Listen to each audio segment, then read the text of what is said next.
7월 8일 오늘의 말씀은 베드로전서 4장 12절에서 19절입니다. 사랑하는 자들아, 너희를 연단하려고 오는 불시험을 이상한 일 당하는 것 같이 이상히 여기지 말고 오히려 너희가 그리스도의 고난에 참여하는 것으로 즐거워하라. 이는 그의 영광을 나타내실 때에 너희로 즐거워하고 기뻐하게 하려 함이라. 너희가 그리스도의 이름으로 치욕을 당하면 복 있는 자로다. 영광의 영, 곧 하나님의 영이 너희 위에 계심이라. 너희 중에 누구든지 살인이나 도둑질이나 악행이나 남의 일을 간섭하는 자로 고난을 받지 말려니와 만일 그리스도인으로 고난을 받으면 부끄러워하지 말고 도리어 그 이름으로 하나님께 영광을 돌리라. 하나님의 집에서 심판을 시작할 때가 되었나니 만일 우리에게 먼저 하면 하나님의 복음을 순종하지 아니하는 자들의 그 마지막은 어떠하며 또 의인이 겨우 구원을 받으면 경건하지 아니한 자와 죄인은 어디에 서리요. 그러므로 하나님의 뜻대로 고난을 받는 자들은 또한 선을 행하는 가운데에 그 영혼을 미쁘신 창조주께 의탁할지어다.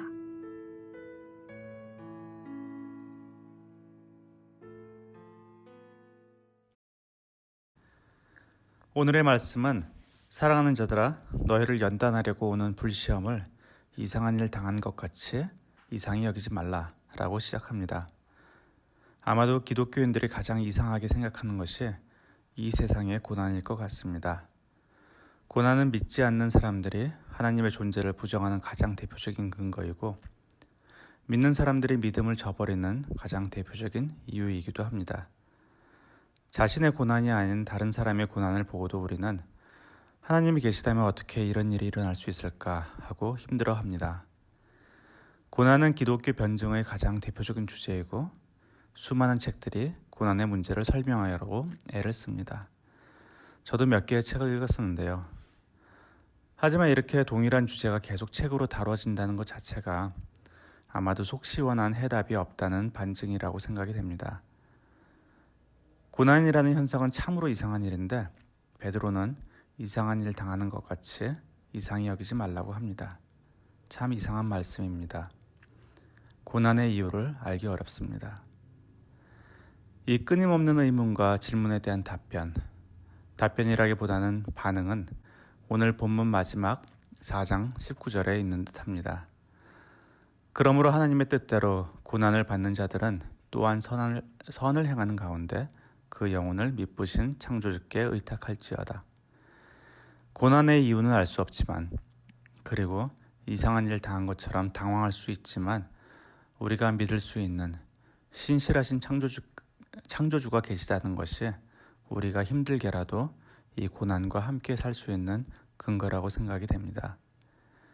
베드로가 말한 창조주라는 단어는 신약 성경 전체에 걸쳐서 여기서 유일하게 사용된 단어라고 합니다.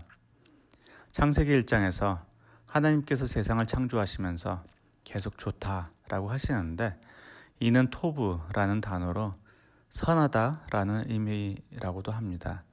그래서 창세기의 하나님을 토브 아도나이, 선하신 하나님, 하나님은 선하시다라고 합니다. 이 세상을 창조하시면서 모든 것을 하나님의 질서에 따라 선하게 창조하신 하나님께서 결국에 모든 것을 선하게 회복하실 것이라는 소망이 우리의 고난에 대한 대응이라고 생각이 됩니다. 그리고 제 안에 있는 소망에 관한 이유는 바로 신실하신 창조주 하나님입니다. 모든 것이 회복되는 세상, 그래서 알 수 없는 미래의 일인 듯하지만 17절에서 우리에게 이미 주어진 하나님의 복음에 대한 순종을 이야기합니다. 복음이라는 단어의 원어인 유한게리온을 얘기하면서 마라톤 얘기를 많이 하는데요. 제 개인적으로는 이것만큼 복음이라는 단어를 잘 설명해주는 그런 사례는 없는 것 같습니다. 모두가 잘 아시는 내용인데요. 그리스 페르시아 전쟁에서 그리스가 거의 패전할 분위기였는데 마라톤 전투에서 그리스가 페르시아를 극적으로 이기고 이 기쁜 소식을 전하기 위해 40km 가량을 달리고 와서 이 기쁜 소식 유한계리온을 전하고 사망했다는 그런 스토리죠. 그래서 이제 마라톤 경기의 유래를 설명하는 스토리인데요. 승리에 너무 기쁜 소식인데 전한 사람이 전하자마자 죽어서 실제 전장에서 군대가 돌아오기 전까지는 기쁜 소식이 정말 기쁜 소식인지 좀 불안한 기쁨일 것 같습니다. 하지만 중요한 것은 이미 그리스는 페르시아를 이겼다는 사실입니다. 예수님의 죽음과 부활은 이 모든 것이 이미 회복되었다는 기쁜 소식, 복음입니다. 비록 군대가 돌아오지 않아서 긴가민가 불안하지만 우리의 불안과는 무관하게 전쟁에서 이미 이긴 상황, 신실하신 하나님께서 예수님을 통해서 모든 것을 이미 회복하셨다는 것이 복음이라고 생각이 됩니다. 19장 결론 문장을 좀 더 원문에 맞게 옮기면 마지막 문장의 순서가 바뀐다고 합니다. 즉 뒷부분에서 선을 행하고 창조주께 의탁하라 보다는 그 영혼을 미쁘신 창조주께 의탁하고 계속 선을 행하라 입니다. 그래서 이 복음 안에 사는 사람들의 삶은 19절 맨 마지막에 나오는 고난 가운데서도 선을 행하는 삶이 아닌가 싶습니다. 19절 바로 전에 나오는 18절 또 의인이 겨우 구원을 받으면 경건하지 아니한 자와 죄인은 어디에 서리요. 이 말씀은 잠언 11장 31절 말씀을 인용한 것입니다. 구약의 지혜서에서 욥기와 전도서는 현실 세계를 이야기하고 있는 것 같습니다. 즉 알 수 없는 고난, 지내보니 다 허망한 삶. 그래도 하나님 때문에 산다. 하지만 잠언은 하나님의 통치 세계의 원리가 적용된 삶에 대한 지혜입니다. 이제 예수님이 이미 회복하신 세상에서 그리스도인으로서 선한 삶을 살아가는 지침이라고 생각이 됩니다. 그래서 베드로는 19장의 결론을 이야기하기 전에 잠언 11장의 말씀을 인용한 것이 아닌가 싶습니다. 사도 베드로가 박해를 피해 흩어진 성도들을 위로하고 격려하는 환경과 비교해서 사실 저희가 살고 있는 그리고 이제 알고 있는 미국이나 한국 같은 환경에서는 아마 그리스도인이기 때문에 받는 고난은 적은 것 같습니다. 아마도 그리스도인이기 때문에 받는 손해 정도가 대부분의 경우가 아닐까 싶습니다. 우리가 그리스도인으로서 선을 행하는 삶은 세상에서 똑부러지게 살면서 손해는 전혀 안 보게 빈틈없게 사는 삶과는 다를 듯합니다.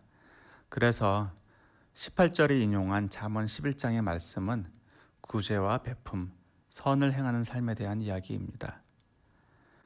고난의 이유를 알기는 어렵습니다. 다만 고난이 우리를 이끄는 방향에 신실하신 창조주가 계시다는 것이 우리의 소망이 됩니다. 그리고 그분이 예수님을 통해서 하나님께서 이미 회복하셨다는 기쁜 소식이 우리의 믿음이 됩니다.